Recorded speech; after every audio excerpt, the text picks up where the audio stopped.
Hi guys, Mr. No Reason with you here again today, and today we'll be talking through a Yu-Gi-Oh deck discussion to do with the new archetype of Amorphages. It's going to be less of a deck list, more of a talk through what kind of options you have, what kind of cards you can play, what kind of cards you should and probably shouldn't play. Without further ado, let me take you through the options you have for the Amorphage cards themselves. First, starting off, we have Mortage Sloth.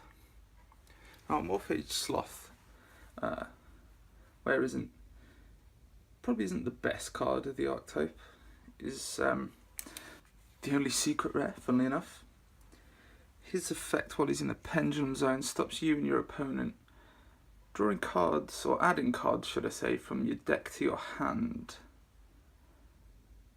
Apart from drawing them, which can be quite a good shutdown for your opponent. His normal monster effect, while he's in the monster zone, basically stops you, your opponent, special summon from the extra deck. Now, it's the same as every Amorphage. Every Amorphage has that exact same effect. The only way that they differ is by the pendulum effects. These pendulum effects can only ever be activated while you control Amorphage monsters. So it's a little bit different in that way, that you need to control an Amorphage monster for them to be able to activate their effects. But what makes them quite irritating is having upkeep cost. So what I mean by that is you need to tribute a monster you control every standby phase. Otherwise they get destroyed. Because they're pendulum monsters, that's not too bad, they just go straight to the extra deck.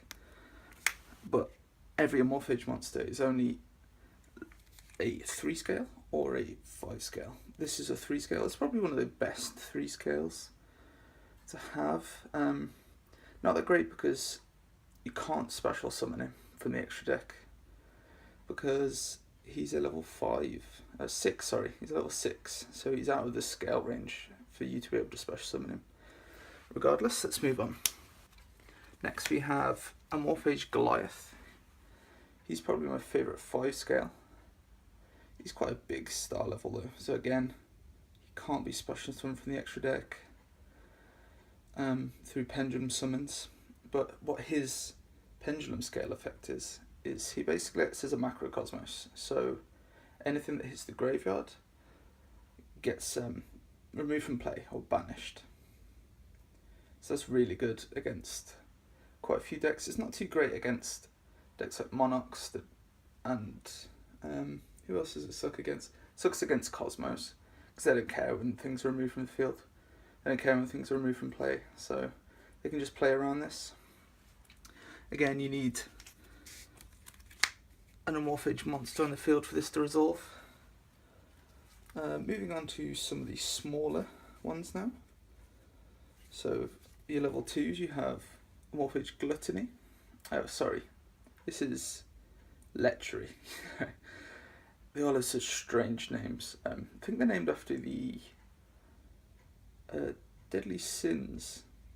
I always get them mixed up. But basically, Lechery is you can't play spells. I think it's you can't play spells. Apart from Amorphage spells. So this just locks your opponent out, not you. So this tends to be pretty good. It's a pretty good 5 scale. I'll either get this one or Goliath for the 5 scales. That one tends to be very good against decks like Odd Eyes and things like that, where they use the Iris card, there's some special summon everything. The other level 2 you have, the one I was talking about earlier, this is Gluttony. Gluttony is very good. He stops them using card effects, so that's very good against pretty much anything. It stops Cosmos going off, it stops loads of stupid effects, the things in the graveyard, so if you're playing against Fire Kings or something, for example, stops them blowing up the fields. Right, now onto your targets you can actually extra deck pendulum summon. You have Greed, which stops you playing traps. So he stops your opponent and you playing traps apart from Amorphage traps. This card isn't as good as people make out. To be honest, I wouldn't really run more than one of these, personally. If you have him as your 3 scale, and you've got your scale set up, and you have an Amorphage monster, that's pretty much it. Like, you can't activate mirror forces or anything like that. So this could be kind of risky. Plus it has 0 attack. You don't really want to be pendulum summoning tons of 0 attacks. Next you have Wrath. Wrath is only in this deck because it's a 1650. And his pendulum effect is he stops you tributing apart from Amorphage monsters. So I guess you could say it's quite good against monarchs. It stops them tributing tons of stuff, but honestly he's only good to bring out as a target to get some damage on the field. And last but not least, for the actual Amorphage monsters, you have Amorphage Pride. Now, this card is definitely terrible. It's 100 more attack than Wrath, but his effect is just awful. Basically, it stops you taking effect damage. So if you can think of any situation where that might happen, he might come in handy. But honestly, this just gets pushed into the extra deck and used as XYZ targets. And that's pretty much it. You do have some other cards that you can use that aren't really as good, but you can use them if you wish.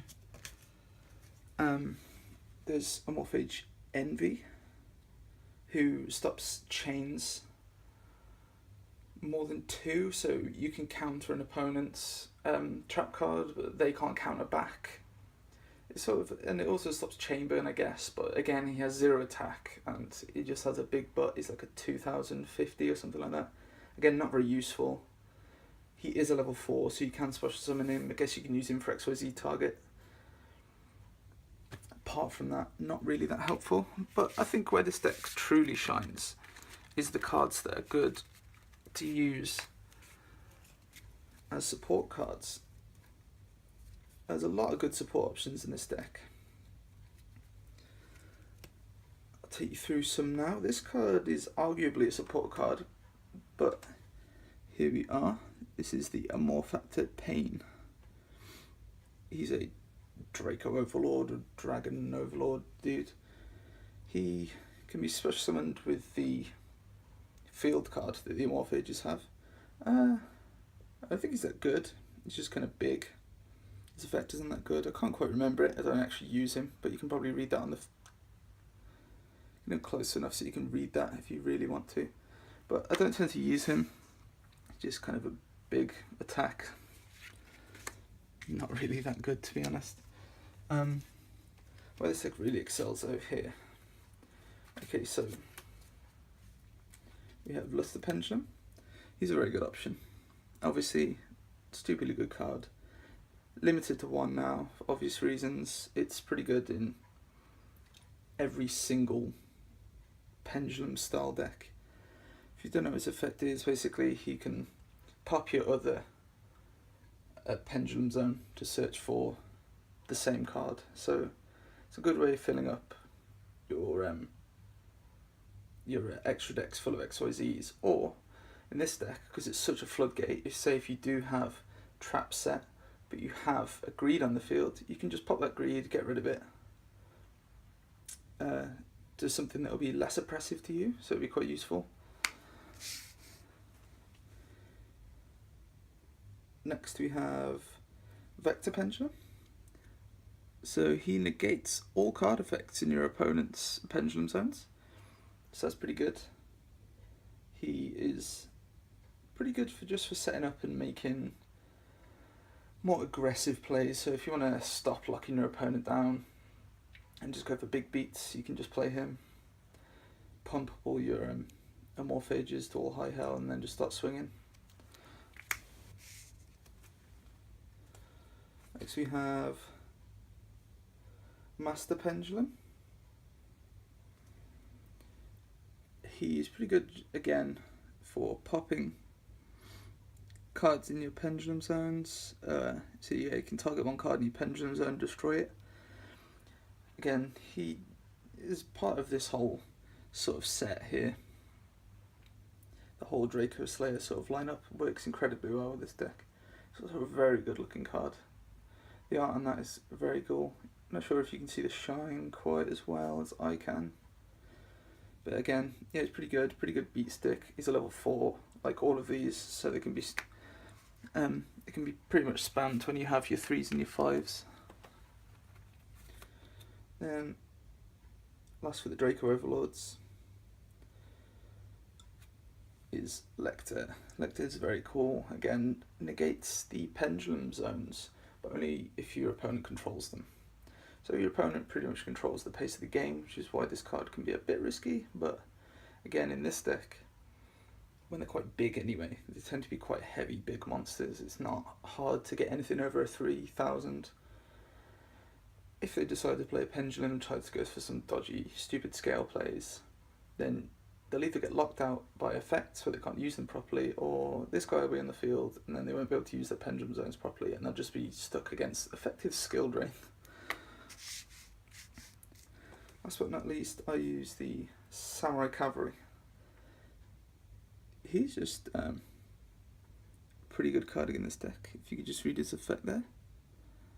At the start of your damage step, if his card attacks an opponent's face-up monster and is not a pendulum monster, you can destroy that monster. So yeah, just as you could probably assume, if there's any problems on the field that aren't pendulums, just get rid of it. Just slam this into it, see you later. Any big problem cards, JDs, Blue Eyes, I guess, anything stupid like that, anything.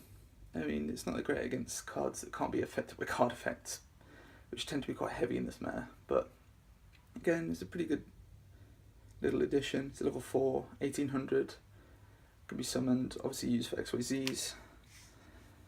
Okay, alright, that's probably enough for the support. There's quite a few options there. I'm sure people can think of other things to use. I think that's pretty good options. As for the spells, obviously you can use whatever you want for the spells. You can use MSTs, Dark Holes, all that sort of stuff if you really want to. I'm here to take you through more of the sort of options you have that are support worthy. So, first things first, you have the actual Amorphage cards. So we have Mortage Infection. Mortage Infection is very good. Probably the reason that a lot of people play the Amorphage deck. Basically, if an Amorphage monster is destroyed or whatever, you can just search for another one. Just search. It's only once per turn, obviously to stop it being stupidly spammable. But also what makes it very good is every Amorphage card on the field gains 100 attack for every Amorphage card. So you played this and one Amorphage monster and it instantly gains another 200, as well as having sort of a backup. It's also a very good way of comboing with a lot of the Draco Slayers. So you can like pop things on the field.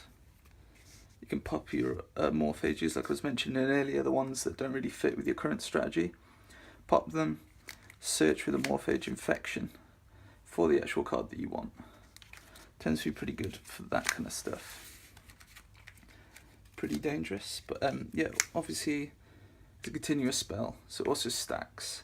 So if you have 3 of these, and there's no reason you can't search for itself again. So if you've got like a good pendulum that you think's locking your opponent down, you've got enough to like sacrifice for the tributes at the start phase, at the standby. You can just search for another Amorphage Infection and they just get massive, just get stupidly big. Next up we have the Amorphous Persona, which is the field card I mentioned earlier.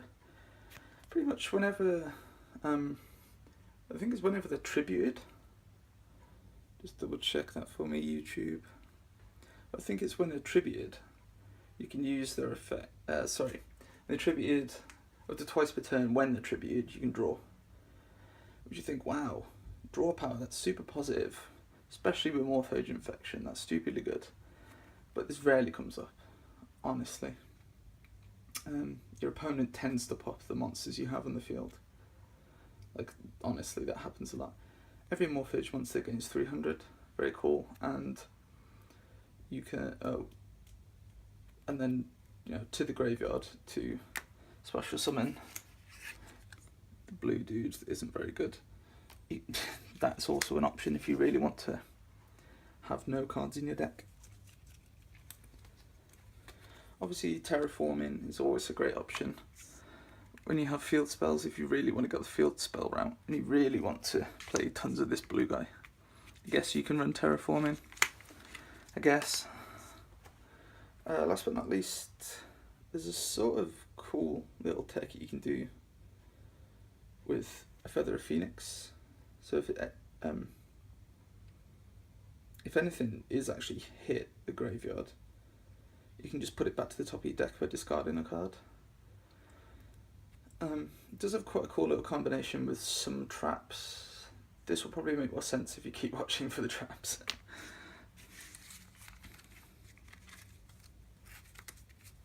Right, now finally actually onto the traps. With Amorphage Lysis. This card is terrible. If you have a brain, do not run this card. Makes your opponent lose 100 for every Amorphage card on the field. 100 attack, sorry, so every monster your opponent controls loses 100 attack for every Amorphage monster in the field. Well, every Amorphage card really, so even this one and Infection and stuff. Then it has this thing when an Amorphage monster in your Pendulum zone is destroyed, you can search for another Amorphage monster. This doesn't work in standby phase, however, obviously, because it spell speed 2, so it will still be the standby phase, and the new Amorphage you play will go straight to the extra deck. You can do it once per turn, otherwise that would be a great way to fill the extra deck, because obviously it's a trap and only works once per turn. It sort of just becomes this mediocre, oh, I guess I can't play anything, I guess I'll just put Lysis in. Obviously there's plenty of other traps you can play, or your Solemn Warnings or your Mirror Forces, but again, very cautious because greed stops you playing them. A really good little tech in here is Pendulum Reborn. Because you play a lot of Pendulum monsters that you can't special summon from Pendulum Summon from the extra deck, like your Goliaths and your Sloths and your Gluttonies, because they're either too small or too big, you can just Pendulum Summon these to the you can activate this to get them to the Pendulum Zone, or you can just special summon them to the field. You know, so you can pick out extra lockout options from the graveyard, or you know, you can just spam everything really big. And last but not least, with the traps, we have Solomon's Lawbook. So everyone right now is going, what the hell is this? What the hell is this card? Solomon's Lawbook. So basically you skip your next standby phase. Very, very simple trap card that no one knows about and everyone forgot about. But because every Amorphage monster has that effect, when it's in the Pendulum Zone you need to tribute one for it, or it's destroyed during the standby phase. Solomon's Lawbook. Skip your standby phase, don't have to tribute any of that. It rarely comes in, honestly, but it can be used. It's quite useful. I prefer it to things like Mirror Forces and stuff, just as little combos, and that's where Feather really comes in, because you can activate Solomon's Lawbook to skip your standby phase. Feather, discard, I don't know, like a big boy. Discard like Goliath or something huge. Pendulum Reborn to get Goliath back. Solomon's Lawbook's obviously on the top. If something's ever destroyed or tributed, you can Persona, draw the extra one and set it. So then you have, you know, an extra standby phase that you can just say, no, don't have to tribute anymore. I mean, it's a little bit convoluted, but the whole deck is kind of convoluted, I'm not going to lie. Deck isn't the greatest option. It's very complicated. It tends to get sticky, and what I mean by that is you can have cards in your hand where you're like, please, I need to draw a 5 Pendulum Scale. And you don't. So you've got nothing on the field, you've got nothing to tribute, no targets for anything, you've got no effects on the field, and you've just got a really terrible I guess I can summon my 4s and go for rank 4s. But onto the subject about extra decks. I actually don't think extra decks are viable in this deck. I don't think people should be running extra decks with Amorphages, purely because they're not that helpful. Really not that helpful. Most of the time you want them to be Amorphage monsters. You want these Amorphages on the field as Amorphages. Same with the graveyard is all good because of Pendulum Reborn or whatever, but you really don't want them. You want to keep them on the field as Amorphages. But you know, that's just a little insight into Amorphages. A lot of people say this deck really sucks. So it's just a little idea for people that are maybe struggling or just interested in Amorphages. Just a little idea on what you can play. So yeah, let me know what you think about Amorphages in the comments, whether you think they're completely useless, whether you think there's any options I missed out. There probably is, probably quite a lot. But yeah, anyway, that's Mr. No Reason, signing out.